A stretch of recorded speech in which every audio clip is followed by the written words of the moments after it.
तो वैसा कैरेक्टर है ना जो कीबोर्ड में अवेलेबल नहीं है और फिर भी उसको डिस्प्ले करना है, उसके लिए ये सिस्टम बनाया गया। पहला रिक्वायरमेंट ये हुआ था। दूसरा रिक्वायरमेंट ये हुआ है कि कुछ कैरेक्टर ऐसा है जिसका कि HTML के प्रोग्राम में स्पेशल मीनिंग होता है, तो उस कैरेक्टर को हम कैसे डिस्प्ले करेंगे, ये भी एक बहुत इंटरेस्टिंग एस्पेक्ट है। जैसे मान लो कि कोई टैग हम लिखते हैं, तो टैग लिखने का सिस्टम क्या है कि लेस देन ग्रेटर देन के बीच में टैग का नाम लिख दिए, वो टैग काम करना शुरू कर देता है। मान लो किसी चीज़ को बोल्ड करना है तो बी टैग यूज़ कर लेंगे, किसी चीज़ को इटैलिक में डिस्प्ले करना है तो उसको यू टैग डिस्प्ले कर लेंगे। एक मिनट।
हेलो।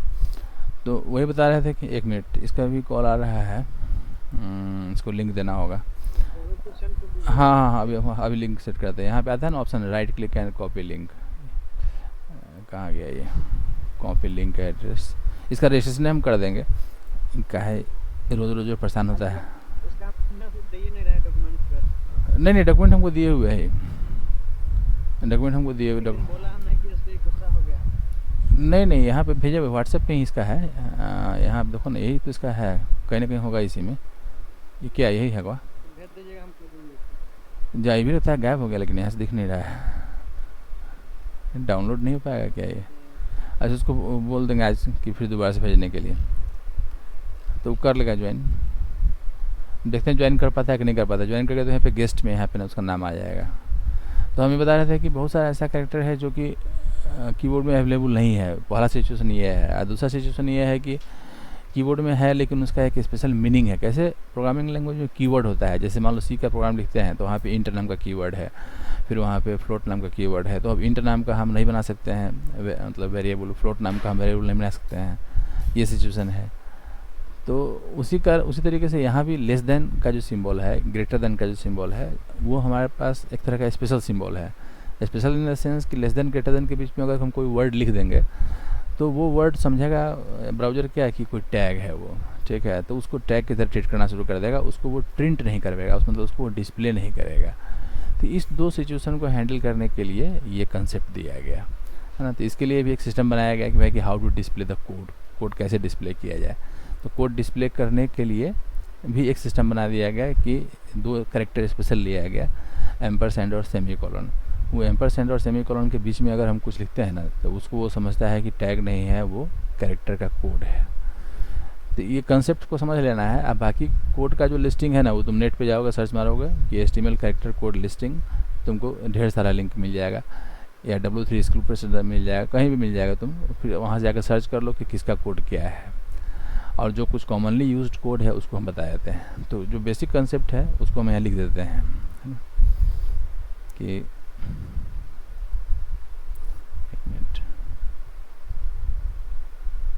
तो इसको ऐसे ही लिखो कि while developing web page we need to display those characters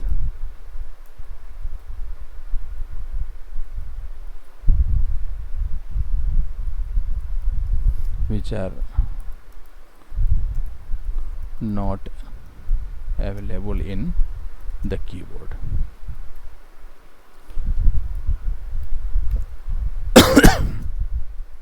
So for those characters, some special capital का हो जाता है, special code has been defined.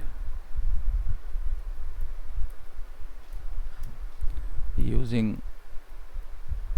that code we can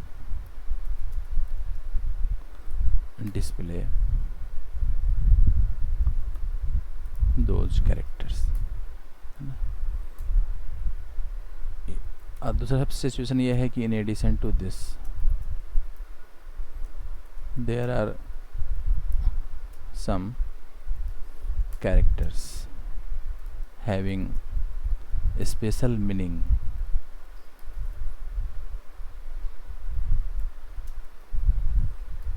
in the program of HTML. For example, when we write a HTML tag, then we enclose it inside the angle bracket. So any word enclosed within the symbol of less than and greater than are treated as the tag name in a program of HTML. Therefore,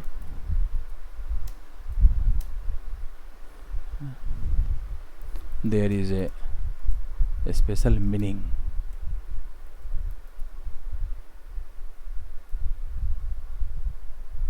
special का spelling भी गलत हो रहा है, SPE होगा ना, CIL, ये कई जगह हो चुका है. SPE CIL के यहाँ लिखा हुआ है और एक यहाँ पे है. Therefore there is a special meaning of these two symbols in the program of HTML. So in order to display these symbols we need some code. तो कोड मतलब क्यों बनाया गया, उसके पीछे यही दो रीज़न है. एक सिचुएशन ये पाया गया कि वैसा बहुत सारा कैरेक्टर है जो हमारे कीबोर्ड में है ही नहीं, जैसे अल्फ़ा है, बीटा है, गामा है, डेल्टा है. अच्छा, अल्फ़ा, बीटा, गामा, डेल्टा तो मान लो बहुत दूर की बात है चूँकि दूसरे लैंग्वेज से बिलोंग करता है.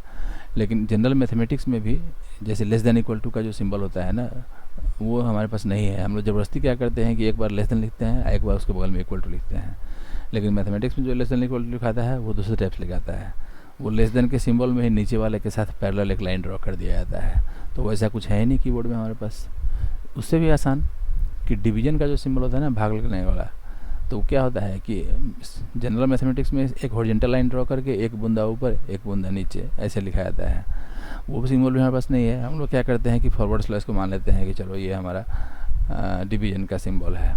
तो इस तरह फोर्सफुली हम लोग क्या करते हैं कि अपना मैनेज कर लेते हैं, इतना ही की से काम निकाल लेते हैं. लेकिन ये तो काम करने के पॉइंट ऑफ व्यू से बना है. लेकिन हम जब वेब पेज बनाते हैं तो वहाँ पे तो जो जनरल हमारा जो यूज़र है वो उसको देख रहा है ना, उसको क्या पता है कि ये कीबोर्ड में है कि नहीं है. उसको तो उससे मतलब नहीं ना है. उसको इससे मतलब है कि जो हमको दिखाना है वो वहाँ पे एज इट इज़ दिखना चाहिए जैसे जनरल लाइफ में है. तो इस प्रॉब्लम को सॉल्व करने के लिए कोड का कंसेप्ट लाया गया. फिर भी ये पाया गया कि ये टैग वाला जो सिस्टम है लेस देन और ग्रेटर देन, ये सिंपल अगर लेस देन लिखना है कोई प्रॉब्लम नहीं है, वो काम कर जाएगा. सिंपल ग्रेटर देन लिखना है वो भी काम कर जाएगा, उसके लिए कोई इशू नहीं है. इशू तब होता है कि लेस देन और इक्वल ग्रेटर देन के बीच में अगर हम कोई वर्ड लिख देते हैं. अब ब्राउज़र जो है ना, क्या है कि समझता है कि सोचता है कि अच्छा ये कोई टैग होगा, ठीक है. अब वो उसको टैग की तरह ट्रीट करने लगता है. अब मान लो वो टैग नहीं डिफाइन किया हुआ है इसके डेटाबेस में, ब्राउज़र के डेटाबेस में, तो ठीक है, उसका कोई इफेक्ट नहीं होगा, वो अलग बात है, लेकिन उसको वो डिस्प्ले भी नहीं करेगा, क्योंकि ब्राउज़र का ये जो इन्वायरमेंट है उसमें ये इसके अंदर यही लॉजिक लिखा हुआ है कि लेस देन ग्रेटर देन के बीच में जो कुछ भी लिखा हुआ जाए उसको टैग मान लेना है, और वो ओपनिंग टैग होगा और उसके कॉरस्पॉन्डिंग एक क्लोजिंग टैग होगा। तो ओपनिंग क्लोजिंग के बीच में जो मैटर होगा ना वही लिखा हुआ रहेगा, और लेस देन ग्रेटर देन के बीच में कुछ भी लिखा हुआ रहेगा तो उसको वो प्रिंट नहीं करने जा रहा है। तो सवाल है कि कैसे उसको प्रिंट किया जाए। अच्छा, दूसरी बात ये है कि कई बार ऐसा होता है कि हमको ऐसा प्रोग्राम बनाना होता है HTML में जो कि HTML के कोड को ही डिस्प्ले करे, मतलब HTML के प्रोग्राम को ही हमको डिस्प्ले करना है ब्राउज़र पे, तो वहाँ भी ये सिस्टम गड़बड़ होने लगता है। क्योंकि HTML का प्रोग्राम हम लिखेंगे और जब उसको हम ब्राउज़र पर रन कराएंगे तो समझाएगा कि प्रोग्राम है, वो उसको प्रोग्राम ट्रीट करेगा, रन करा देगा उसको, जबकि हमको उसको रन नहीं कराना है, हमको क्या करना है कि उसको वहाँ पे दिखाना है। जैसे हमको ये मैसेज डिस्प्ले करना है कि the HTML tag for bold is B, ठीक है, तो जैसे ही B लिखेंगे ना एंगल ब्रैकेट में, अब वो समझेगा कि B टैग स्टार्ट हो गया। उस एंगल ब्रैकेट ओपनिंग क्लोजिंग के बीच में जो B लिखा हुआ है उसको प्रिंट नहीं करेगा, वो डिस्प्ले ही नहीं करेगा, तो वहाँ पे ये सिचुएशन अकर करता है। तो यही दो स्पेशल केस हैं। इसको सॉल्व करने के लिए क्या किया गया कि स्पेशल कैरेक्टर कोड का कंसेप्ट लाया गया, है ना। तो वो कोड कुछ नहीं है, जैसे टैग है उस तरीके से वो कोड है, लेकिन कैसे टैग के लिए बना दिया गया स्पेशल रूल कि लेस देन और ग्रेटर देन के बीच में वो इनक्लोज होगा। नेचुरली है कि ब्राउज़र को समझाने के लिए कि भाई किसको समझेगा कि कोड है और किसको नहीं समझेगा कि कोड नहीं है। क्या किया गया कि दो सिंबल लिया गया उसके लिए अलग से, फिर एक एम्परसेंड और एक सेमीकोलन। तो एम्परसेंड और सेमीकोलन के बीच में हम अगर कुछ लिखते हैं तो वो हमारा क्या होता है, कोड हो जाता है। उसको हम मेंशन कर देते हैं कि in order to solve this problem the concept of special code has been introduced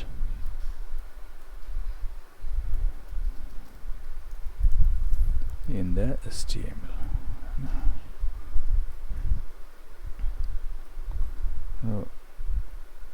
Such code should be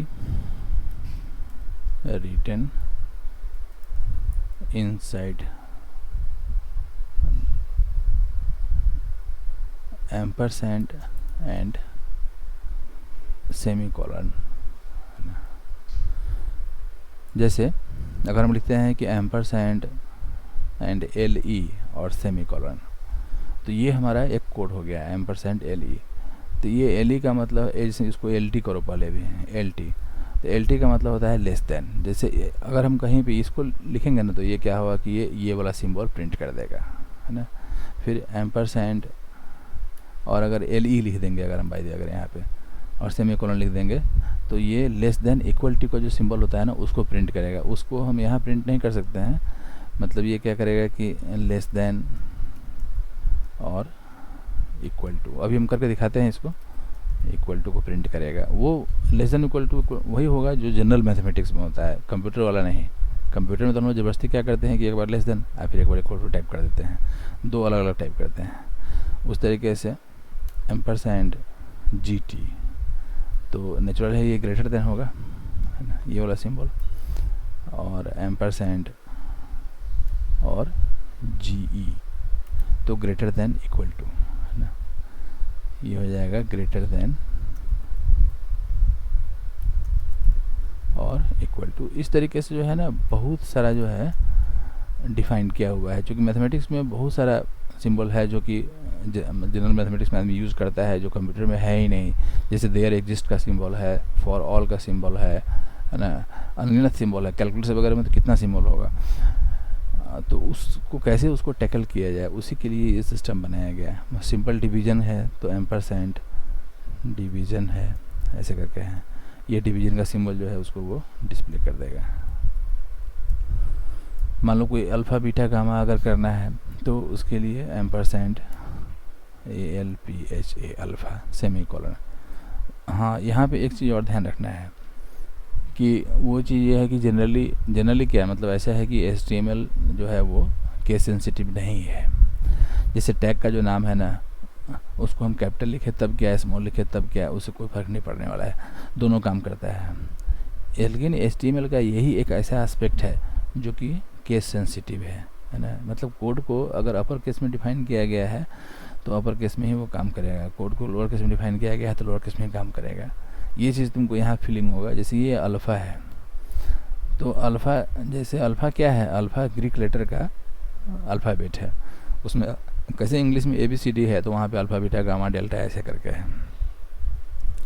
तो इंग्लिश में जैसे अपर केस लोअर केस होता है ना, वैसे ही ग्रीक लेटर में भी जो है ना अपर केस लोअर केस होता है। मतलब दो तरह का अल्फ़ा होता है, एक अपर अल्फ़ा होता है, एक लोअर अल्फ़ा होता है, एक अपर बीटा होता है, एक लोअर बीटा होता है, एक अपर गामा होता है, एक लोअर गामा होता है, ऐसे करके एक अपर डेल्टा है, एक लोअर डेल्टा है। तो उसको कैसे डिस्टिंग्विश किया जाए, क्योंकि HTML तो केस सेंसिटिव है नहीं, तो उसके हिसाब से अगर रूल बनाया जाएगा तब तो ये अल्फ़ा जो है इसको हम स्मॉल लिखेंगे तब क्या, कैपिटल लिखेंगे तब क्या, सेम ही मीनिंग होना चाहिए। लेकिन यहाँ पे उसको ब्रेक कर दिया गया उस चीज़ को। नहीं तो स्मॉल अल्फ़ा अगर लिखते हैं तो ये क्या प्रिंट करेगा, ये प्रिंट करेगा स्मॉल अल्फ़ा लेटर। और इसको अगर हम ऐसे लिखते हैं कि ampersand A capital ALPHA semicolon, तो ये जो है सो कैपिटल प्रिंट करेगा, कैपिटल अल्फ़ा लेटर। तो यही एक ऐसा पॉइंट है HTML में ना जो कि केस सेंसिटिव है। यहीं पे ये अंतर करता है कि अगर हम स्मॉल ए लिखे तो कुछ और मीनिंग हो जा रहा है, कैपिटल ए लिखे तो और मीनिंग हो जाएगा। बाकी इसके अलावा जो भी एस्पेक्ट है HTML का सारा एस्पेक्ट केस इनसेंसिटिव है। मतलब उसको हम कैपिटल करें स्मॉल करें उससे कोई फ़र्क नहीं पड़ता है। उसी तरीके से जैसे बीटा मान लो डिस्प्ले करना है तो एम्परसेंट बीटा है ना, BETA, तो ये हो जाएगा स्मॉल बीटा लेटर। और अगर हम लिख देंगे कि एम्परसेंट कैपिटल BETA, अब इसका मीनिंग चेंज हो जाएगा, अब ये कैपिटल हो जाएगा है ना, capital beta letter like this. फिर एम्परसेंट गामा, तो ये हो जाएगा स्मॉल गामा लेटर।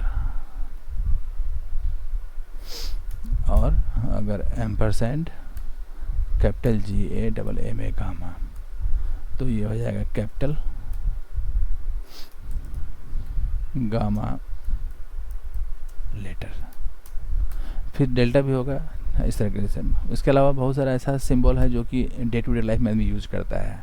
जैसे एक बहुत इंटरेस्टिंग कैरेक्टर है कि हम लोग जब बनाते हैं कोई वेब पेज तो जनरली उसके नीचे कॉपीराइट का सिंबल देते हैं, है ना। तो कॉपीराइट का सिंबल देने के लिए क्या होता है कि सर्किल के अंदर C लिखना पड़ता है, उसको माना जाता है कि कॉपीराइट का सिंबल है। तो वैसा फिर कैरेक्टर कीबोर्ड में नहीं है, तो उसके लिए एक स्पेशल कोड बना दिया गया कि एम्परसेंट COPY सेमीकोलन, है ना। ये क्या करेगा कि कॉपीराइट का जो सिंबल है ना उसको डिस्प्ले कर देगा, कॉपीराइट सिंबल को डिस्प्ले करेगा ये, है ना। इस तरीके से और भी बहुत सारा है जो कि डिफ़ाइन किया हुआ है ना। स्क्वायर के लिए भी डिफ़ाइन किया हुआ है, क्यूब के लिए डिफ़ाइन किया हुआ है, और मतलब लॉट ऑफ अदर कैरेक्टर्स है जिसका कि डिफिनेशन यहाँ पे दिया हुआ है। हम एक छोटा सा एग्जांपल लेते हैं अभी, तब वहाँ पे ये क्लियर हो जाएगा कि दोनों सिचुएशन हैंडल करेंगे। एक सिचुएशन अभी इसका दिखाते हैं जिसमें कि स्पेशल जो कैरेक्टर्स है उसको हम लोग यूज़ करते हैं, मतलब वैसे कैरेक्टर को डिस्प्ले करने के लिए जिसमें कि जो हमारे कीबोर्ड में अवेलेबल नहीं है। यहाँ पे एक बनाते हैं फाइल कैरेक्टर _code .html। हालांकि पता है एक चीज़, जैसे फाइल नेम में अंडरस्कोर लगाने का जो सिस्टम है ना वो बहुत दिन से चलते आ रहा है, आज का सिस्टम नहीं है, बहुत पुराना सिस्टम है। और जनरली हम लोग ऐसा फॉलो करते भी हैं कि अंडरस्कोर लगा देते हैं। लेकिन आजकल जो मॉडर्न ट्रेंड चला हुआ है कि वैसा फाइल जो कि वेब पे डिस्प्ले होना है वहाँ पे जनरली अंडरस्कोर के बदले हाइफन यूज़ करना चाहिए कहा जाता है। वहाँ पर अंडरस्कोर यूज़ करने से मना किया जाता है। वही सर्च इंजन ऑप्टिमाइजेशन का कंसेप्ट है। मतलब है क्या कि अंडरस्कोर जो है वो जनरल यूज़ का सिंबल नहीं है। Generally day to day life में आदमी इसको कोई यूज़ नहीं करता है, लेकिन हाइफन जो है ना वो जनरल यूज़ का सिंबल है। तो आजकल ये भी ट्रेंड बना हुआ है कि कोई फाइल का नाम अगर बनाना है ना तो क्या करो कि समथिंग हाइफन ऐसे करके उसको बना दो, वो ज़्यादा अच्छा अप्रोच बनाया जाता है। हालांकि ये कंसेप्ट केवल वेब इन्वायरमेंट के लिए है, बाकी किसी प्रोग्रामिंग लैंग्वेज में काम करना है तो वहाँ पे अंडरस्कोर चलता है और उसको अच्छा माना जाता है, लेकिन वेब इन्वायरमेंट में अंडरस्कोर को अच्छा नहीं माना जाता है।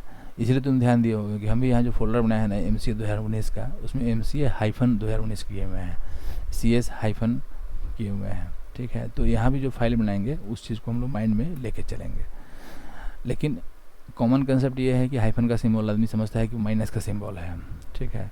तो कोई मैथमेटिकल एक्सप्रेशन लिखना है तो वहाँ पे उसको यूज़ करना है, लेकिन वेब इन्वायरमेंट में फाइल नेम में फोल्डर नेम में भी अंडरस्कोर की जगह पे हाइफन ही यूज करने का सिस्टम बना हुआ है, तो उसी को फॉलो करना चाहिए। तो फाइल का नाम हमारा हो गया कैरेक्टर कोड। अब इस कैरेक्टर कोड में जाना है और इसमें बेसिक जो एक दो एग्जाम्पल लेके दिखा देते हैं कि कैसे ये काम करता है। Doc type HTML and then HTML tag, फिर यहाँ पे एटलीस्ट हेड टैग होना चाहिए और फिर यहाँ टाइटल टैग होना चाहिए। टाइटल में कुछ मीनिंगफुल उसका टाइटल होना चाहिए कि किस पर्पस के लिए प्रोग्राम हम बना रहे हैं, क्योंकि सर्च इंजन जो है उसी टाइटल को रीड करता है। तो टाइटल में जाएंगे और यहाँ लिखेंगे कि HTML कैरेक्टर कोड। अब आएंगे हम लोग यहाँ पे फिर बॉडी के अंदर। अच्छा, ये ऑटो सेशन के कारण यहाँ पे एरर दिखा रहा है। एक एग्जांपल लेते हैं अभी पहले इसका। जैसे मान लो कि कोई mathematical expression quadratic equation display करना है कि alpha x square plus beta x plus gamma equal to 0, ऐसा कुछ मान लो करना है। तो स्क्वायर वगैरह के लिए हम शायद उस दिन बताए भी थे यहाँ पे, नहीं ये SUP जो है ये सुपर स्क्रिप्ट के लिए है और SUB जो है वो सब स्क्रिप्ट के लिए है। तो SUB और SUP का एग्जाम्पल भी हम लोग ऑलरेडी शायद ले चुके हैं। तो यहाँ भी जैसे स्क्वायर को डिस्प्ले करेंगे ना, तो स्क्वायर को डिस्प्ले करने के लिए क्या करेंगे, SUP यूज़ कर लेंगे। लेकिन अब हमको क्या करना है कि क्वाड्रेटिक इक्वेशन को ऐसे डिस्प्ले करना है कि alpha x square plus beta x plus gamma equal to 0। तो नेचुरल है कि उसके लिए पहले कुछ मैसेज देते हैं कि द क्वाड्रेटिक इक्वेशन इज। अब इसके बाद क्या करना है ना कि इसके जस्ट बगल में उसको डिस्प्ले करना है। तो हालांकि उस चीज़ को यहीं पर राइट करना कोई जरूरी नहीं है, हम अगर चाहें तो यहाँ भी राइट कर सकते हैं। तो चूँकि ब्राउज़र जो है ना वो वाइट स्पेस को क्या करता है, नेगलेक्ट करता है। तो अल्फ़ा के लिए क्या करेंगे कि %AL, अब यहाँ पे देखो सजेस्ट भी कर रहा है नहीं कि A से स्टार्ट होने वाला कितना हमारे पास पॉसिबिलिटी है। तो यहाँ पे दिखा रहा है ना कि कैपिटल अल्फ़ा है, स्मॉल अल्फ़ा है और ये एक सिंपल AMP है, ये % के लिए है। तो मान लो स्मॉल वाला लेके चलते हैं अभी। तो स्मॉल अल्फ़ा, फिर x का सिंबल और फिर उसके बाद स्क्वायर। तो x का सिंबल के लिए x और स्क्वायर के लिए फिर हम लोग चाहें तो यहाँ पे SUP यूज कर सकते हैं N2। ये हो गया alpha x square. Then beta x, तो % बीटा, दोनों सजेस्ट कर रहा है कैपिटल स्मॉल ही लेते हैं, beta x plus alpha beta क्या होता है उसका गामा, तो % गामा इक्वल टू 0।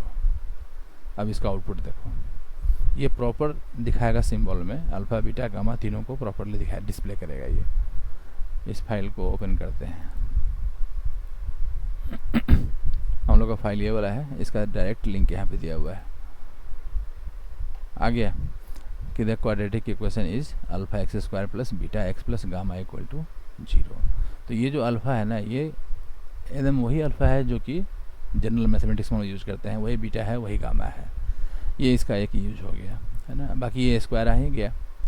इसी में अगर मान लो हम लोग उसको कैपिटल कर लेंगे अगर, है ना, तो कुछ नहीं करना है, यहाँ A को कैपिटल कर देना है, फिर यहाँ B को भी कैपिटल कर लेना है और फिर यहाँ जी को भी कैपिटल कर लेना है। अब वो अपर केस में आना शुरू हो जाएगा। तो अपर केस वाला जो है ना बहुत ज़्यादा डिफ़र नहीं करता है, खाली उसका ये वाला जो डिफ़र करता है, लेकिन ये जो है हल्का से डिफरेंस रहता है अल्फ़ा और बीटा में। इसमें केवल डिफरेंस है। तो हमको लगता है कि समझने के लिए जो है ज़्यादा अच्छा है कि इसको स्मॉल ही लेके चला जाए। स्मॉल अल्फ़ा, स्मॉल बीटा और स्मॉल गामा। ये एक एग्जाम्पल हो गया। एक दूसरा एग्जाम्पल लेते हैं मैथमेटिक्स का। जैसे मान लो कि कोई कंडीशन राइट करना है हमें, है ना, कि age is less than equal to 20 और समथिंग लाइक दिस। तो हम चाहते हैं कि वो जो लेस देन इक्वल टू का जो सिंबल है ना वो बिल्कुल प्रॉपर वही है जो कि मैथमेटिक्स में लेस देन इक्वल टू का सिंबल होता है। तो यहाँ लिखेंगे कि एज इज़ अब लेस देन इक्वल टू, तो एम्परसेंट LE। स्पेस दे भी सकते हैं, नहीं भी दे सकते हैं, वो अपना मर्जी है। स्पेस हम इसलिए केवल दे रहे हैं कि फिर यहाँ सेमीकोलन छूट रहा है इसलिए बता रहा है। स्पेस देने का बस एक ही पर्पस है कि थोड़ा हट गया है, ऐसे ऐसे अगर लिख देंगे तब भी वो काम करेगा, बिना स्पेस का वो आ जाएगा। आ गया। तो ये जो लेस देन इक्वल टू आया ना, ये वो लेस देन इक्वल टू नहीं है जो हम लोग प्रोग्राम में यूज़ करते हैं। प्रोग्राम में यूज़ करते हैं उसमें क्या करते हैं कि पहले लेस देन का सिंबल और उसके बगल में इक्वल टू का सिंबल टाइप कर देते हैं, लेकिन ये एकदम प्रॉपर डिफाइन किया हुआ है। तो इस तरीके से ये करना है कि जो भी कॉमनली यूज्ड कैरेक्टर कोड है उसको सर्च करके उसको एक दो कुछ को यूज़ करके देख लेना है कि कैसे वो काम करता है। ये जैसे कॉपीराइट का सिंबल है, इसको जनरली हम यूज़ करते हैं अपने पेज पे नीचे कहीं डिस्प्ले करने के लिए कि कॉपीराइट और ईयर का नाम जैसे मान लो डिस्प्ले करना है हमें, तो एक HR का सिंबल दे दिए ना, और यहाँ पे लिख दिए कि एम्परसेंट कॉपी सेमीकोलन 2021। क्या होगा कि ये कॉपीराइट का सिंबल नीचे यहाँ पे आ जाएगा 2021 के साथ। इसको सेंटर में ले आना है तो सेंटर टैग लगा देंगे, बीच में आ जाएगा। नीचे ले आना है तो BR टैग लगा देंगे, नीचे आ जाएगा। या बहुत सारा पॉसिबिलिटी है उस काम के लिए, उतने उसको हम लोग बाद में एक्सप्लोर करेंगे। दूसरा ऑप्शन ये था जो हम बताना चाह रहे थे कि जैसे कई बार ऐसा होता है ना कि हम HTML के टैग को ही डिस्प्ले करना चाहते हैं ब्राउज़र पे, तो उस केस में भी ये बहुत यूज़फुल चीज़ है। वहाँ पे एम्परसेंट LT और एम्परसेंट GT ये दो जो सिंबल है ना ये बहुत काम का है। जैसे मान लो मेरा टारगेट ये है कि हम ये डिस्प्ले करना चाहते हैं, ऐसा कुछ मैसेज डिस्प्ले करना चाहते हैं, देखो कि the HTML tag for bold is and B, ये हम लोग का टारगेट है, ताकि यूज़र जो है ना उसको ऑटो सजेस्ट करता है ना, इस कारण से क्या होता है कि प्रॉब्लम करता है। हालांकि यहाँ पे एरर भी दिखा रहा है, इसलिए एरर दिखा रहा है कि वो मतलब B का ओपनिंग है और B का क्लोजिंग नहीं है, इस कारण से एरर दिखा रहा है। तो यहाँ हमारा इंटेंशन ये था कि the HTML tag for bold is, हम इस B को वहाँ पे डिस्प्ले करना चाहते थे ऐसे। अभी करेंगे तो वो डिस्प्ले नहीं करेगा, वो डॉट डिस्प्ले कर देगा और उस डॉट को बोल्ड कर देगा। क्योंकि B टैग यहाँ से स्टार्ट हुआ, इसका मतलब है कि यहाँ से बोल्ड स्टार्ट हो गया। यही कारण है कि डॉट भी बोल्ड हो गया, और यही कारण है कि ये वाला जो ईयर है ये भी हमारा बोल्ड हो गया, क्योंकि सब B टैग के अंदर आ गया है ना यहाँ से। लेकिन हमारा इंटेंशन तो ये नहीं था, हमारा इंटेंशन था कि हम इसको डिस्प्ले करें। तो नेचुरल है कि यहाँ पे क्या करना होगा कि इसको रिप्लेस करना होगा एम्परसेंट LT से और इसको रिप्लेस करना होगा एम्परसेंट GT से। अब ये एरर भी नहीं देगा और बात को समझ भी जाएगा, क्योंकि अब हम इसको ये नहीं बोल रहे हैं कि इस B को टैग समझना है, और इसको हम ये बता रहे हैं कि पहले लेस देन का सिंबल डिस्प्ले करना है। ठीक है, मतलब लेस देन नहीं समझना है, लेस देन को एज ए सिंपल कैरेक्टर समझना है। ये नहीं समझना है कि वो टैग का इनक्लोजर है। तो जैसे हम लेस देन का सिंबल वहाँ यूज़ कर लेंगे ना तो समझेगा कि अच्छा टैग इनक्लोज किया जा रहा है, जबकि हमको ये नहीं बताना है, इसीलिए इस सिस्टम को लगाया गया। तो अब ये क्या करेगा कि पहले इस सिंबल को डिस्प्ले करेगा, फिर B डिस्प्ले करेगा और फिर इसको डिस्प्ले करेगा। अब ये प्रॉपरली काम कर जाएगा। आ गया कि the HTML tag for bold is and then this B tag and then dot. अब ये डॉट भी हमारा बोल्ड नहीं हुआ। उसके अलावा ये जो 2021 लिखा हुआ है ये भी हमारा बोल्ड नहीं हुआ। दोनों फैसिलिटी इसके अंदर आ गया। तो ये चीज़ जो है ना ये भी बहुत काम का चीज़ है। अब यहाँ पे एक और इशू है, दो इशू तो ये हो गया कि वैसा सिंबल जो हमारे पास नहीं है कीबोर्ड में उसको हमने डिस्प्ले कर लिया, और फिर जो HTML का टैग है उसको भी हमने डिस्प्ले कर लिया।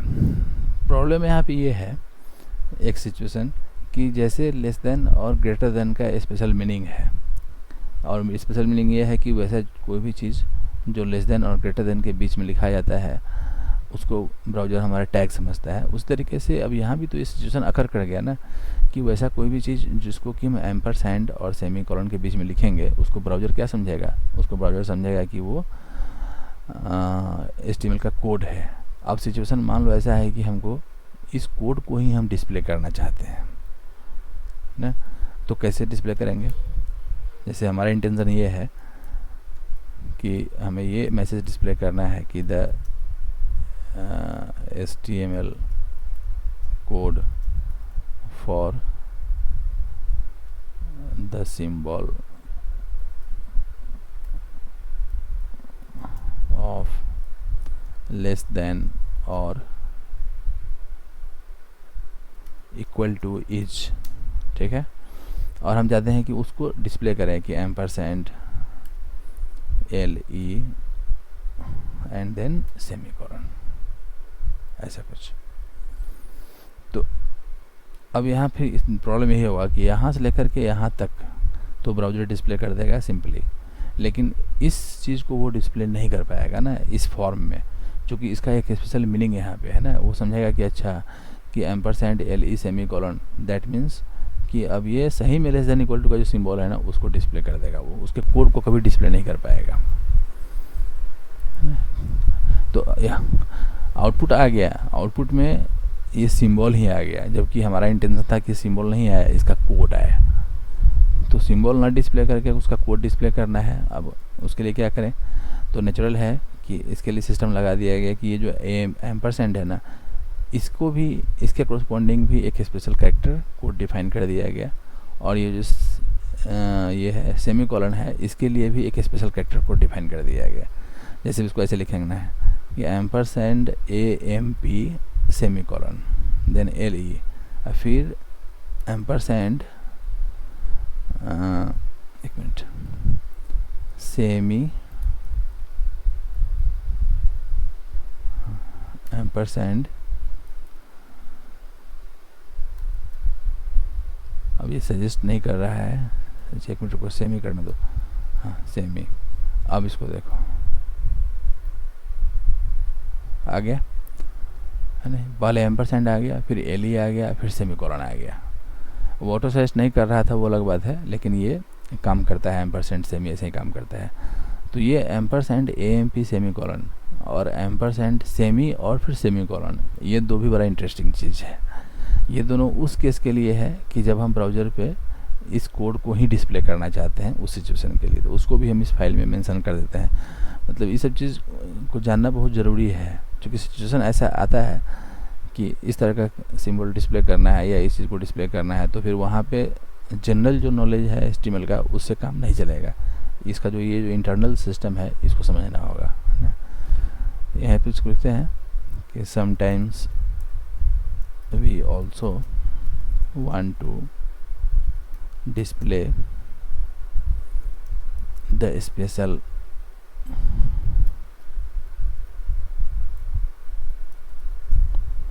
code on the browser, but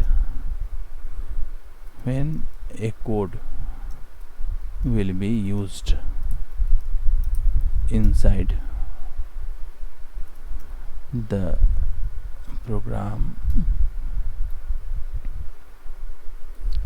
of HTML, then it will not display the code, rather corresponding symbol will be displayed. किसी को कुछ पूछना है क्या?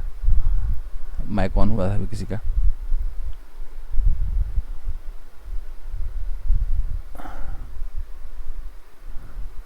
चलो, तो will not display the code, rather corresponding symbol will be displayed.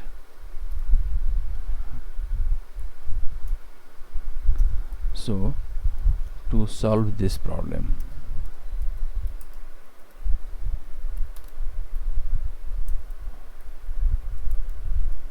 two special codes have been defined.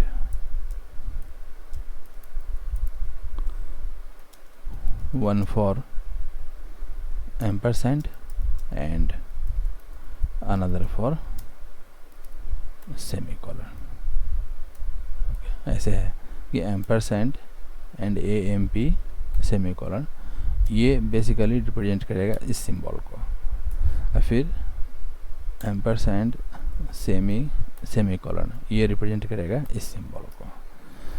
तो जब तक हम इस दोनों सिंबल को एक साथ यूज नहीं करेंगे तब तक इस कोई प्रॉब्लम नहीं है, तब तक वो आराम से काम करता रहेगा। प्रॉब्लम तभी क्रिएट करेगा ना कि हम ऐसा कुछ करें कि एम्परसेंड लिखें, फिर कोई वर्ड लिखें और फिर सेमीकोलन लिख दें, तब वहाँ पे वो कन्फ्यूज़ कर जाएगा। वो समझेगा कि अच्छा ये कोई कैरेक्टर कोड है, उसके कॉरस्पॉन्डिंग कैरेक्टर डिस्प्ले करना है। सेम वही चीज़ यहाँ भी है कि मान लो कि हम केवल लेस देन यूज़ करते हैं, कोई इशू नहीं है, लेस देन प्रिंट हो जाएगा। केवल ग्रेटर देन यूज़ करते हैं, कोई इशू नहीं है, वो भी प्रिंट हो जाएगा। प्रॉब्लम तब होगा कि जब लेस देन और ग्रेटर देन को एक साथ यूज़ किया जाए और दोनों के बीच में कोई वर्ड डाल दिया जाए। अब ब्राउज़र कन्फ्यूज़ कर जाएगा। कन्फ्यूज़ क्या करेगा? वो समझेगा कि वो दिस इज़ ए टैग, फिर वो उसको टैग की तरह ट्रीट करेगा। और उसको पता है कि जब टैग यूज़ किया गया है तो टैग को तो डिस्प्ले नहीं करना है, टैग को ओपनिंग क्लोजिंग के बीच में जो लिखा हुआ है ना उसको डिस्प्ले करना है। वो फिर खोजेगा कि इसका ये ओपनिंग है, इसका क्लोजिंग कहाँ है, ठीक है। और उस क्लोजिंग मिले नहीं मिले वो तो समझेगा कि टैग का इफेक्ट यहाँ से स्टार्ट हो गया, तो वहाँ से अपना काम करना शुरू कर देगा। हालांकि इसके डेटाबेस में उस नाम से कोई टैग मिलेगा नहीं, तो कुछ उसका इफेक्ट होगा नहीं, वो अपना सिंपली, लेकिन फिर भी हमारा पर्पज़ फुलफिल नहीं ना हुआ कि हमको जो वर्ड डिस्प्ले करना था लेस देन और ग्रेटर देन के बीच में, वो चीज़ डिस्प्ले नहीं हो पाया। तो इस कारण से ये 3-4 जो चीज़ है ना उसको हमेशा माइंड में लेके चलना है कि मैथमेटिकल बहुत सारा सिंबल है, दूसरे लैंग्वेज का बहुत सारा सिंबल है जो कीबोर्ड में नहीं है, उसको कैसे डिस्प्ले करना है, ठीक है। उसके अलावा HTML के प्रोग्राम में ही, अगर HTML के प्रोग्राम को डिस्प्ले करना है ब्राउज़र में ही, तो वहाँ फिर कैसे काम करना है। और तीसरा सिचुएशन ये है कि HTML के कोड को ही अगर डिस्प्ले करना है तो उसको कैसे हैंडल करना है। गूगल पे जाना, यहाँ लिखना है कि HTML कैरेक्टर कोड लिस्ट आ गया यहाँ पे, है ना। HTML एंटिटीज W3 स्किल्स, ये W3 स्कूल जो है ना बहुत काम का चीज़ है। इस पर कुछ भी अगर सीखना हो ना तो उसके लिए यहाँ पे क्या बोलते हैं, सारा ऑप्शन यहाँ दिया हुआ है सीखने के लिए। तो यहाँ पे एक लिस्टिंग भी दिया हुआ है, हालांकि लिस्टिंग छोटा है ना, लेकिन जो कॉमनली यूज्ड है उसके लिए यहाँ पे यूज़ किया हुआ है। पाउंड के लिए है, येन के लिए है, यूरो के लिए है, कॉपीराइट के लिए है, रजिस्टर्ड ट्रेडमार्क के लिए है ना, REG करके है।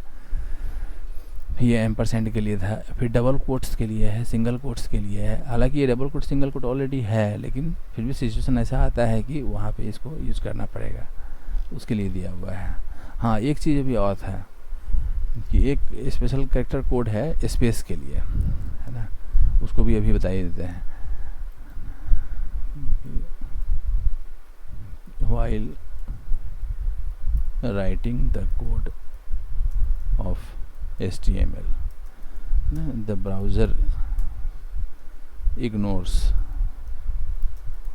the extra white space in the output। ये इसका कॉमन बिहेवियर है। जैसे मान लो कि हम कोई प्रोग्राम ऐसा लिखते हैं जिसमें कि हम बॉडी टैग स्टार्ट किए, और बॉडी टैग के अंदर जो है ना, यहाँ हमने लिखा कि हेलो और बहुत सारा स्पेस और HTML, और फिर बॉडी टैग को बंद कर दिया। तो प्रोग्राम में क्या हुआ है कि हेलो के बाद बहुत सारा स्पेस यहाँ दिया हुआ है, लेकिन जब ब्राउज़र पर जब इसका आउटपुट आएगा ना, तो इसका आउटपुट ये होगा कि इस दोनों के बीच में एक ही स्पेस हो लेगा, बाकी हम कितना भी स्पेस देंगे उसको इग्नोर कर देगा, वो नहीं समझता है उस चीज़ को।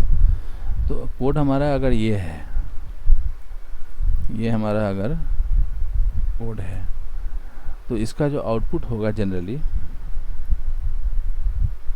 वो सिंपली ऐसे होगा कि हेलो और एक स्पेस और HTML।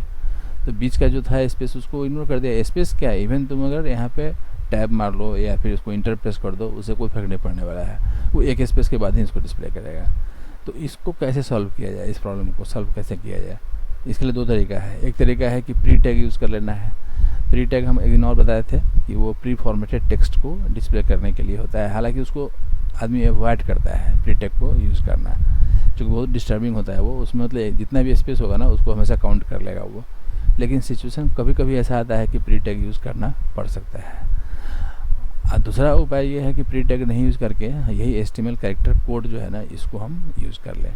जैसे यहाँ पे अगर हम ऐसा लिखें कोड में, कि अगर मान लो मेरा कोड ऐसा है, अब कि बॉडी टैग पहले स्टार्ट हुआ और इसके अंदर अब हम लिखते हैं यहाँ पे ये ST यानी हेलो, और फिर मान लो मल्टीपल स्पेस देना है तो ampersand NBSP semicolon, non blank space इसको बोलते हैं। तो ये NBSP सेमीकोलन हम जितनी बार यूज़ करेंगे ना उतनी बार वो स्पेस देते चला जाएगा, एक्चुअल में उतना स्पेस वहाँ पे आ जाएगा। और फिर HTML लिख करके अब इसको अगर हम यहाँ पे बॉडी टैग क्लोज कर लिए तो इस कोड का जो आउटपुट होगा ना वो कैसे होगा, वो इस तरीके से आएगा कि पहले हेलो लिखा हुआ आएगा और उसके बाद देखो यहाँ पे कितना स्पेस है, 1 2 3 4 5 6 7 8 9 स्पेस है। तो यहाँ भी 9 स्पेस वो देगा, मतलब 1 2 3 4 5 6 7 8 9, तब वो HTML का मैसेज आ जाएगा। तो अब यहाँ पे क्या है कि हमारे कंट्रोल में आ गया कि सही में इतना आउटपुट हम कितना हम स्पेस वहाँ देना चाहते हैं, कितना स्पेस नहीं देना चाहते हैं। इसका छोटा सा एग्जाम्पल लेके यहाँ ले लेते हैं इसी प्रोग्राम में। जैसे HR से पहले ही फिर 2 BR लगा देते हैं। ऐसे ही 2 BR लगाने से क्या है कि थोड़ा सा स्पेस बढ़ जाता है, क्योंकि कंटेंट है नहीं हमारे पास। तो यहाँ भी वही करेंगे कि हेलो और फिर एम्परसेंड NBSP सेमीकोलन आ गया। अब इसको कॉपी कर लो और फिर 2 3 4 5 6 7 8 9 10 स्पेस, मान लो 10 स्पेस का केस है। तो एक लेते हैं ऐसा जिसमें कि स्पेस NBSP नहीं यूज़ किया हुआ है, और एक लेते हैं ऐसा जिसमें कि यूज़ किया हुआ है, जैसे हेलो और फिर यहाँ पे बहुत सारा स्पेस और फिर ये HTML, ठीक है। और फिर लाइन ब्रेक करने के लिए एक यहाँ पे BR लगा देते हैं। तो नेचुरल है कि पहला जो आएगा हेलो HTML उसमें एक ही स्पेस होगा, लेकिन नीचे वाला जो हेलो HTML आएगा ना उसमें मल्टीपल स्पेस उसके अंदर आ जाएगा।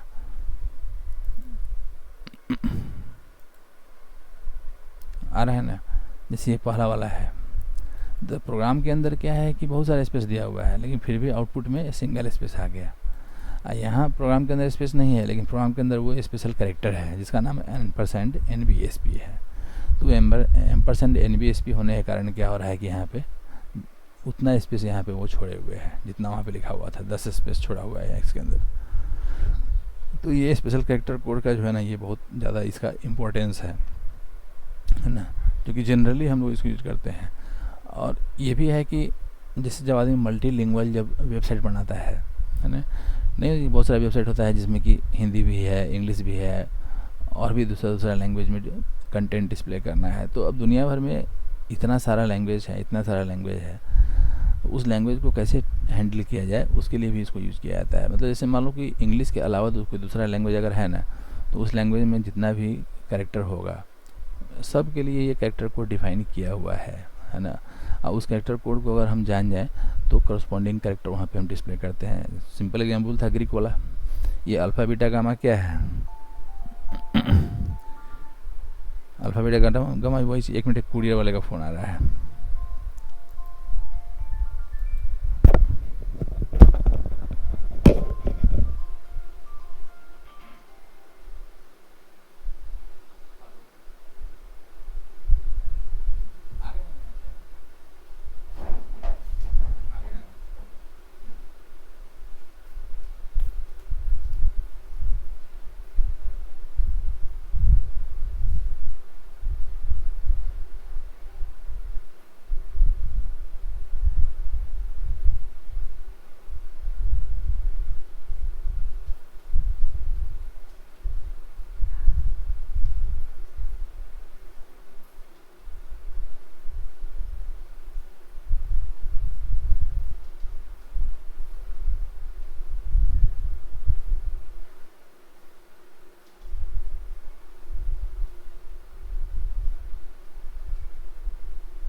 ये कैरेक्टर कोड जो है इसका इतना ही काम है, और हमको लगता है कि इतना एग्जाम्पल इसके लिए सफिशिएंट है, जो हम लोग रोज़ डे बाई डे जो हम लोग काम करते हैं कोडिंग वाले उसमें।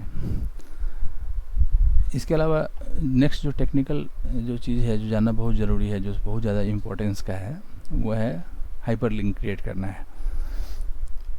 मतलब जिसके कारण HTML इतना ज़्यादा पॉपुलर हुआ, ठीक है ना, उसी ए टैग के कारण। अगर वो ए टैग नहीं रहता ना आज के डेट में, तो बाकी सारा टैग जो है ना, अगर वो हम यूज़ भी कर लें और ए टैग अगर किसी पेज में यूज़ नहीं करते हैं, तो समझो कि वो जो वेब पेज बना उसका इम्पोर्टेंस नहीं है। तो किसी भी पेज का इम्पोर्टेंस इसी बात से नापा जाता है कि उस पेज पे कितना लिंक है। तो दो चीज़ है, एक है लिंक नाम का टैग और एक है ए नाम का टैग। तो लिंक नाम का भी एक टैग है, लेकिन वो लिंक क्रिएट नहीं करता है, उसका पर्पस है दूसरा। उसका पर्पस है CSS के फाइल को इंक्लूड करना या किसी दूसरे फाइल के साथ रिलेशनशिप इस्टेब्लिश करना, उसके लिए लिंक टैग यूज़ किया जाता है। और लेकिन जनरल हम लोग लाइफ में क्या बोलते हैं ना, कि हम लोग लिंक वर्ड जो यूज़ करते हैं वो बेसिकली हाइपर लिंक के लिए यूज़ करते हैं। हाइपर लिंक कोई नहीं बोलता है, सब बोलता है कि सिंपल ये लिंक है, इस लिंक पे यहाँ क्लिक करो, इस लिंक पे यहाँ क्लिक करना है, इस लिंक पे यहाँ क्लिक करना है, ठीक है। लेकिन बेसिकली वो लिंक नहीं है, बेसिकली वो हाइपर लिंक है। लिंक के लिए एक अलग से टैग दिया गया है जिसका नाम लिंक ही है, और उस लिंक को हम लोग जनरली यूज़ करते हैं CSS के फाइल को इंक्लूड करने के लिए। उसका अपना अलग सिंटैक्स है, और उस लिंक नाम के टैग का कोई क्लोजिंग नहीं है, केवल उसका ओपनिंग है उसका। और ये हाइपर लिंक जो है ना, ये है कि पेज का जो हमारा वेब पेज का जो कोई पार्ट है या कोई वर्ड है, उसको वो क्या करता है कि वो क्लिकेबल बना देता है। और क्लिकेबल बनाने से फ़ायदा क्या होता है कि वहाँ पे माउस लेने पे वो क्लिक करेगा, क्लिक करने के बाद वो दूसरे पेज पे कंट्रोल हमारा चला जाएगा। तो ये नेविगेशन का जो फैसिलिटी प्रोवाइड हुआ, इसी कारण से HTML इतना ज़्यादा पॉपुलर हो गया, है ना। और ये इतने ज़्यादा मतलब यूज़ का वो चीज़ हमारे पास हो गया वो। तो ए टैग जो है बहुत छोटा सा चीज़ है, लेकिन इसको माइंड में ये लेकर चलना है कि पूरे वर्ल्ड में जितना भी इंटरनेट पे बिजनेस होता है, वो ई-कॉमर्स का बिजनेस हो चाहे कोई बिजनेस अगर होता है, तो हर बिजनेस के पीछे एक ही टैग का सबसे ज़्यादा रोल है, वो टैग हमारा है ए टैग। तो जो ए टैग है बहुत छोटा, उसके अंदर बहुत कम चीज़ है, लेकिन 2-3 चीज़ें उसके अंदर हैं जिसको कि जानना बहुत ज़रूरी है कि कैसे उस एट्रीब्यूट को कहाँ पे यूज़ करना है। उसको डिटेल में हम लोग समझेंगे कि कैसे कैसे उसमें क्या क्या पॉसिबिलिटी है। उसका एक एस्पेक्ट अभी आज लेते हैं, पॉइंट नंबर 7 यहाँ लिखते हैं, हमें यहाँ है कि link and hyper link.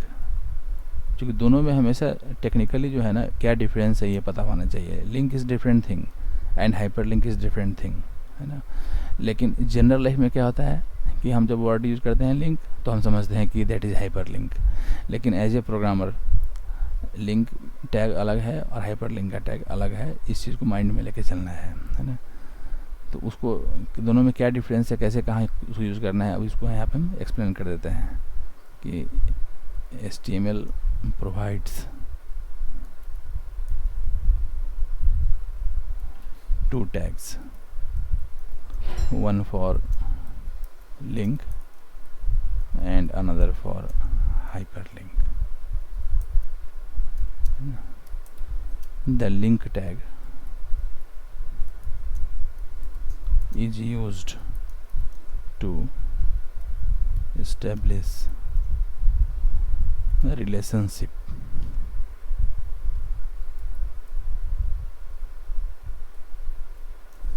between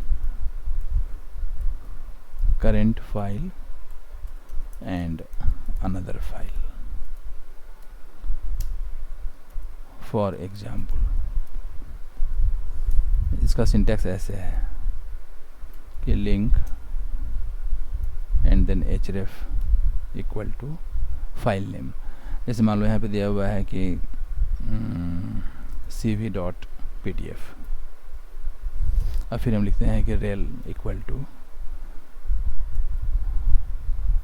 biodata.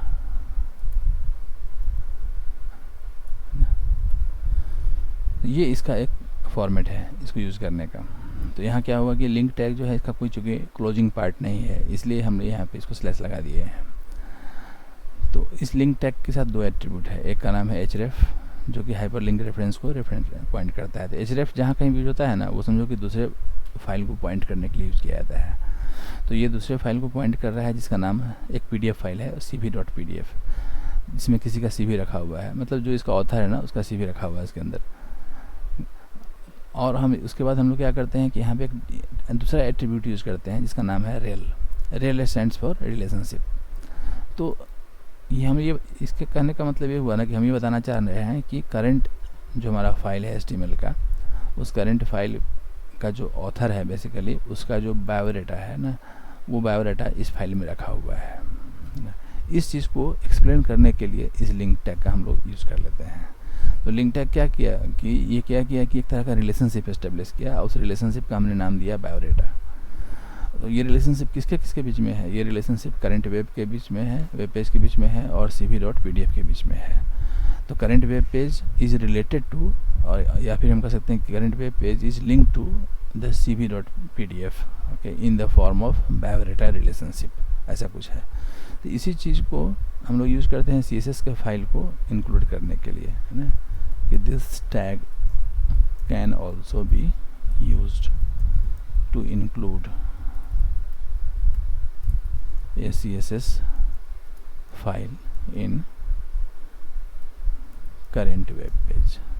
CSS file हम बाद में बताएंगे अभी इसके बाद कि उसको यूज़ हम लोग क्यों करते हैं, कैसे करते हैं। उसके लिए सिंटैक्स सेम है कि link,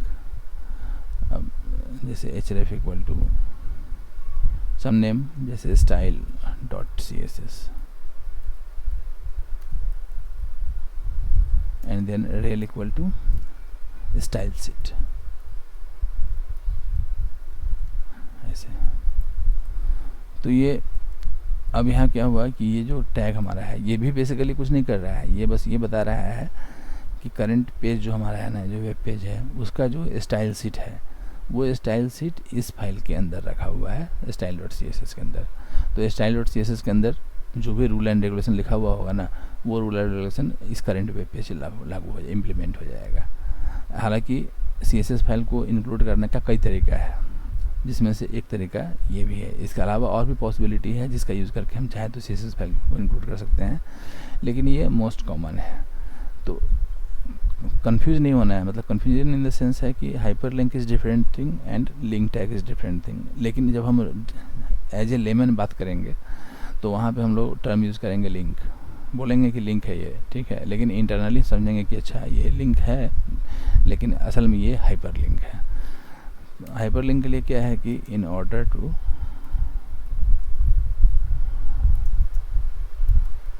create a hyper link, मतलब हाइपर वर्ड जो होता है ना, इसके पहले भी हम एक्सप्लेन किए हैं, हाइपर टेक्स्ट मार्कअप लैंग्वेज। तो हाइपर वर्ड का मतलब होता है कि ऐसा चीज़ जो कि जिसमें कुछ एक्स्ट्रा हो, ठीक है। तो ये हाइपर लिंक भी क्या करता है कि दो पेज के बीच में रिलेशनशिप को एस्टेब्लिश करता है। जैसे लिंक टैग हमारा दो पेज के बीच में रिलेशनशिप एस्टेब्लिश करता है, उस तरीके से ये हाइपर लिंक भी जो है ये दो पेज के बीच में रिलेशनशिप एस्टेब्लिश करता है। इसमें कोई दो मत नहीं है, लेकिन ये कुछ एक्स्ट्रा करता है। एक्स्ट्रा ये करता है कि ये पेज के किसी खास पार्ट को क्लिकेबल बना देता है। क्लिकेबल बनाने का फ़ायदा ये होता है कि हम इस पेज से उस पेज पे शिफ्ट कर सकते हैं by clicking with mouse on that area. इसीलिए ये सिंपल लिंक नहीं है, this is a hyper link, है ना। तो एक हमारे पास सिंपल लिंक है जिसका नाम है सिंपल सीधे लिंक टैग है, और दूसरा हमारे पास हाइपर लिंक है, means link having extra feature. यहाँ इसको मेंशन कर देते हैं कि link having some extra feature. अब फीचर क्या है ना, कि this due to this feature,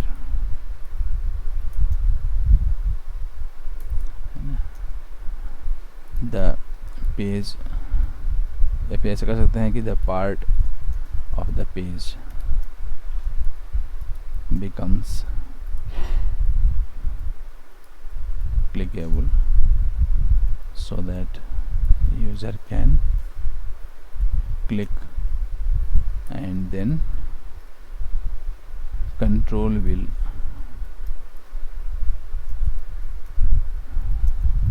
go to the linked file। यही इसका एक्स्ट्रा फीचर है। तो इसके लिए अब है कि ऑलरेडी लिंक क्रिएट करने के लिए लिंक लाम का टैग बना हुआ था, है ना। तो अब हुआ क्या कि ठीक है कि अब हाइपर लिंक के लिए कौन सा टैग बनाया जाए। तो हाइपर लिंक बेसिकली क्या करता है कि एक जगह से दूसरी जगह जाने का फैसिलिटी प्रोवाइड करता है, ठीक है। तो उसके लिए कहा गया कि ठीक है, मतलब ये क्या है कि एक तरह से एंकर है ना। तो एंकर नाम का एक टैग बनाया गया। तो एंकर वर्ड चूँकि बहुत बड़ा था तो इसलिए एंकर को शॉर्ट में कर लिया गया, छोटा कर लिया गया उसको। तो छोटा करके उसका नाम दे दिया गया ए। कैसे, मतलब बी बनाया गया बोल्ड के लिए, आई बनाया गया इटैलिक के लिए, है ना, यू बनाया गया अंडरलाइन के लिए। उस तरीके से एंकरिंग करने के लिए क्या किया गया कि ए टैग बनाया दिया गया। और उसी ए टैग का यूज़ करके हम लोग हाइपर लिंक क्रिएट करते हैं। तो in order to create a hyper link, है ना, उसका एक्सप्लेनेशन यहाँ पे है ही, we have to use the a tag, but this a tag is also having closing part। मतलब सिंपल जो लिंक है उसमें क्लोजिंग नहीं है, केवल ओपनिंग है। यहाँ है कि ओपनिंग क्लोजिंग दोनों है। तो इसका जो सिंटैक्स है, जैसे यहाँ पे है ना कि लिंक एचरेफ, वैसे यहाँ भी है एचरेफ। अब href equal to some file name. अब यहाँ भी हम चाहे तो सीएसएस का फाइल दे सकते हैं, लेकिन जनरली हम लोग किसी दूसरे एचटीएमएल का फाइल का नाम देते हैं। अभी हम डॉट डॉट लिख देते हैं, ठीक है ना, और फिर सम टेक्स्ट लाइक ऐसे है ये। तो ये क्या हो गया कि जब ये टैग हम लोग यूज़ करेंगे तो ये जो सम टेक्स्ट है ना, ये हमारा क्लिकेबल टेक्स्ट हो जाएगा। और जब इस टेक्स्ट पे हम क्लिक करेंगे तो ये जो जहाँ फाइल दिया हुआ है, जिसका पाथ दिया हुआ है, वो फाइल हमारा खुल जाएगा। यहाँ पे लिख देते हैं कि सम फाइल।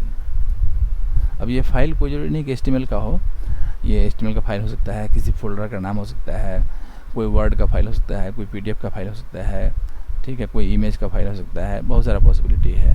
अब वो डिपेंड करता है ब्राउज़र के ऊपर कि ब्राउज़र अगर उस फाइल को ओपन करने में कैपेबल है तो उस पर क्लिक करने के बाद वो फाइल ब्राउज़र में दिखने लगेगा। और ब्राउज़र अगर कैपेबल नहीं है तो सिंपल सी बात है कि वो उसको कहेगा कि आप उसको डाउनलोड कीजिए। तो डाउनलोड करने के लिए कह देगा, ठीक है, डाउनलोड करने के लिए कह देगा तो उसको डाउनलोड पर क्लिक करेंगे, वो सेव हो जाएगा हमारे फाइल में। इसका बेसिक फंक्शनिंग इसका यही है। तो इसका मीनिंग क्या हुआ कि in this case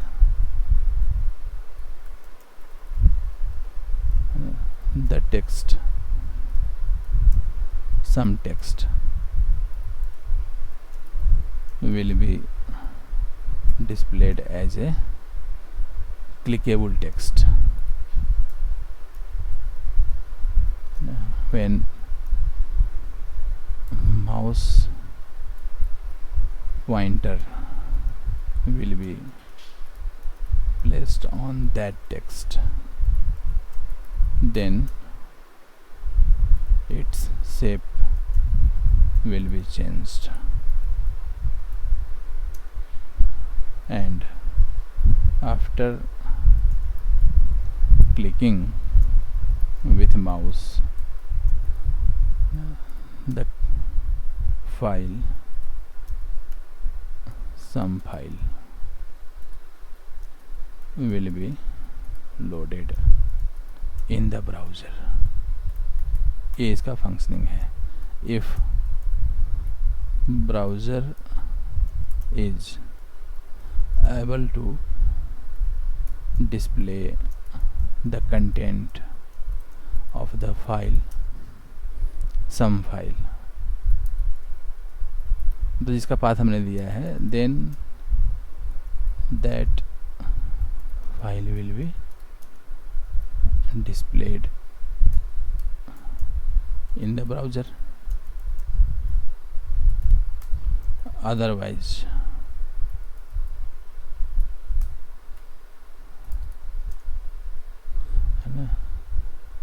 browser will prompt to download it। मतलब वो एक प्रॉम्प्ट करके दिखाएगा कि ठीक है कि do you want to download it और open it, something like this. Download पर क्लिक करेंगे तो वो डाउनलोड हो जाएगा। अगर ओपन पर क्लिक करेंगे तो फिर क्या होगा, फिर वहाँ पे वो देखेगा कि जिस कंप्यूटर में ये ब्राउज़र इंस्टॉल्ड है, उस कंप्यूटर में उस फाइल को खोलने के लिए कोई कंपैटिबल सॉफ्टवेयर है कि नहीं। अगर कोई कंपैटिबल सॉफ्टवेयर है उसके अंदर, तब तो वो उस फाइल को उस पैकेज में खोल देगा। जैसे मान लो कि वर्ड जो फाइल हमारा है वो वर्ड का फाइल है, उसका एक्सटेंशन .doc या .docx है।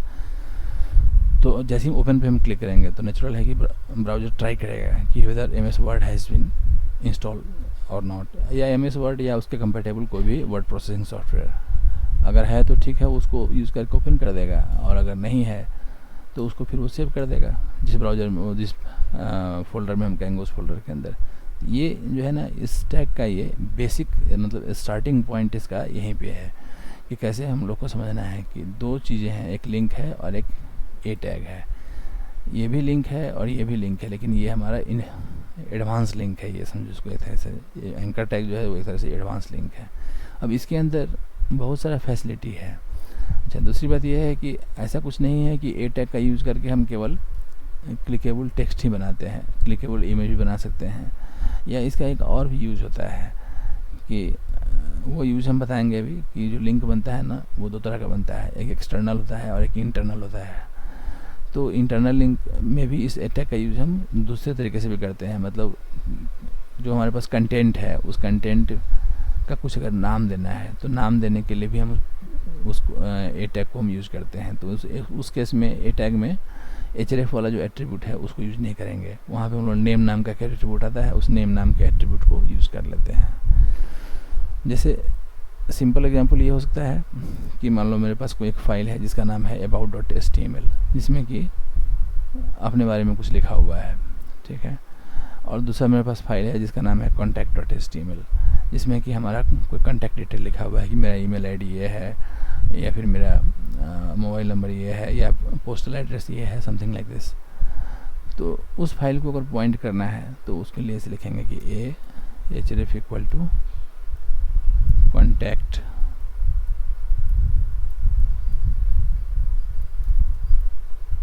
.html, और फिर यहाँ कोई मैसेज जैसे contact me/a, ठीक है। तो ये contact me जो है ना, ये हमारा लिंक हो गया है, ये टेक्स्ट लेकिन क्लिकेबल टेक्स्ट हो गया, और ये पॉइंट करता है इस फाइल को contact.html को, ठीक है। तो जब यूज़र इस टेक्स्ट पे क्लिक करेगा या इस लिंक पे क्लिक करेगा तो नेचुरल है कि इस फाइल को सर्च किया जाएगा कि whether this file is there और नॉट। अगर ये फाइल मिल गया तो वो उस फाइल को ब्राउज़र में वो लोड कर देगा। तो सिंपलेस्ट एग्जांपल ये हो सकता है कि दो फाइल मतलब बनाना है, एक फाइल बनाना है अभी तक जितना हम टैग बनाए हैं उसका यूज़ करके, ठीक है। उसका नाम देना है about.html, उसमें अपने बारे में जो है ना एक पैराग्राफ लिखना है अबाउट सेल्फ, कि मेरा नाम ये है और मतलब मैं इस क्लास का स्टूडेंट हूँ, समथिंग लाइक दिस। अपने बारे में तुमको जो भी इंट्रोडक्शन करना है कर देना है। उसमें एक लिंक प्रोवाइड करना है कि to know more about me just click here, ऐसा कुछ। तो उस केस के लिए क्या करना है कि वो लिंक जो है ना वो दूसरे फाइल को पॉइंट करेगा जिसका नाम contact.html होगा। अच्छा, फिर contact.html में भी एक पैराग्राफ लिखना है कि मेरा कॉन्टैक्ट डिटेल ये है, जिसमें कि तुम बता सकते हो कि मेरा ईमेल आईडी ये है मेरा मोबाइल नंबर ये है, मेरा स्काइप का आईडी ये है, मेरा पोस्टल एड्रेस ये है। और फिर उसके नीचे एक लिंक देना है कि to know more about me just click hair.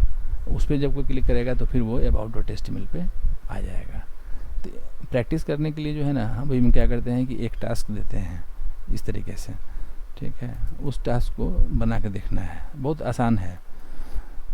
हम यहाँ एक्सप्लेन करते हैं कि क्या करना क्या है। तो यहाँ लिखना ये है कि create 2 HTML files about.html and contact.html.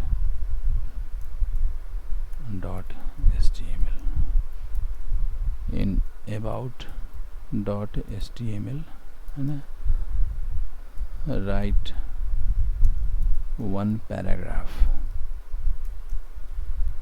about yourself with a proper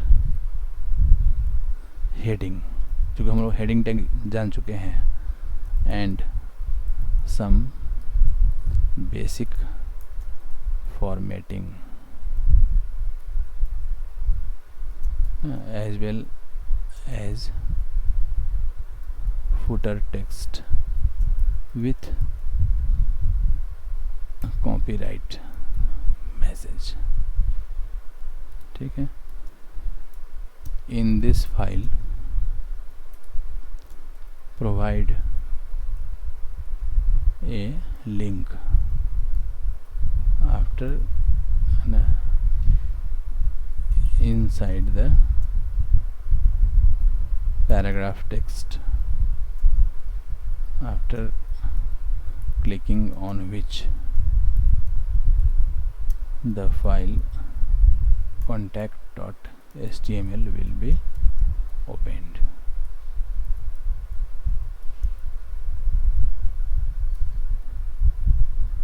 Then create another file with name contact.html. In this file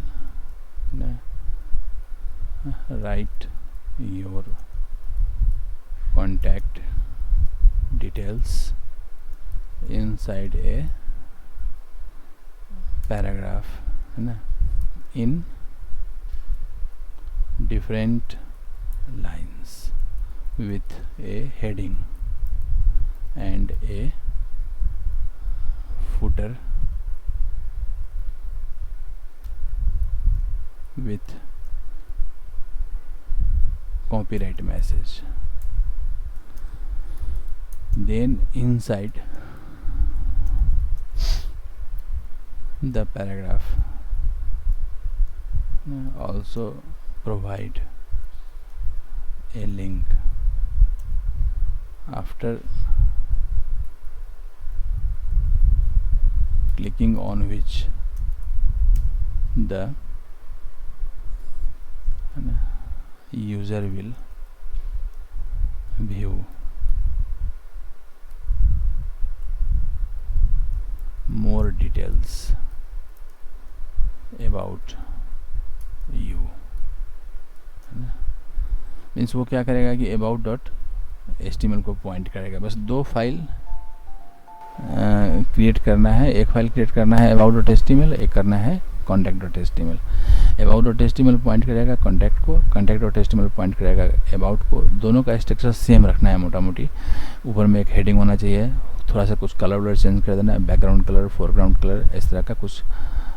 और फिर हेडिंग के जस्ट नीचे एक लाइन ड्रॉ करके HR टैग से फिर एक पैराग्राफ डिफाइन कर लेना है. पैराग्राफ डिफाइन करने के बाद उसमें उसका जो अलाइनमेंट है उसको जस्टिफाई करके कुछ उसमें मीनिंगफुल मैटर उसके अंदर लिख देना है. अपने बारे में समझो कि इंट्रोड्यूस कर रहे हैं या अपना बायोडाटा हम बना रहे हैं, इस टाइप से.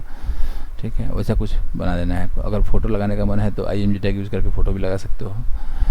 तो जितना जानते हो उसको यूज़ कर, वो सब टैग यूज़ कर लेना है. तब नीचे एक फुटर आएगा, फुटर में कॉपीराइट करके अपना नाम दे देना है, या फिर कॉपीराइट 2021 कर देना है उसको. उसी पैराग्राफ में है ना एक कोई ऐसा वर्ड देना है कि जैसे अबाउट वाले में लिखेंगे कि टू कॉन्टैक्ट में प्लीज़ क्लिक हेयर. तो वो जो प्लीज़ क्लिक हेयर है ना, उस पर जब क्लिक करेगा तो वो चला जाएगा contact.html पे. उस तरीके से contact.html का भी स्ट्रक्चर वही होगा जो स्ट्रक्चर अबाउट वाले का है, लेकिन वहाँ भी वही कहानी है कि कॉन्टैक्ट वाले में जो हम कॉन्टैक्ट डिटेल लिखेंगे उसी में नीचे एक लाइन लिख देंगे कि to know more about me please click here. तो उस प्लीज़ क्लिक पर कोई आदमी क्लिक जब करेगा ना तो वो चला जाएगा about.html पे. क्या होगा ना कि दोनों फाइल एक दूसरे से नेविगेट करता रहेगा. इससे उसमें जा सकते हैं, उससे इसमें आ सकते हैं. ठीक है, यही चीज़ है. तो इस चीज़ को जो है इम्प्लीमेंट करना है. इम्प्लीमेंट करके जो फाइल बन जाएगा उसको हमको फिर मेल कर देना है. हम मेल ID यहाँ पे लिख देते हैं sbplinux@gmail.com. ठीक है, फिर हम लोग मिलते हैं फिर परसों. फिर हम लोग मिलते हैं नेक्स्ट क्लास में. कुछ पूछना नहीं ना है? क्योंकि इसमें बहुत ज़्यादा कॉम्प्लिकेसी है नहीं, जो टास्क है उसमें बहुत कॉम्प्लिकेसी नहीं है, लेकिन यहाँ से स्टार्टिंग पॉइंट है। यहीं से धीरे धीरे क्या होगा कि हम टास्क देना शुरू करेंगे और करते करते करते करते प्रोग्राम लिखना आ जाएगा वो।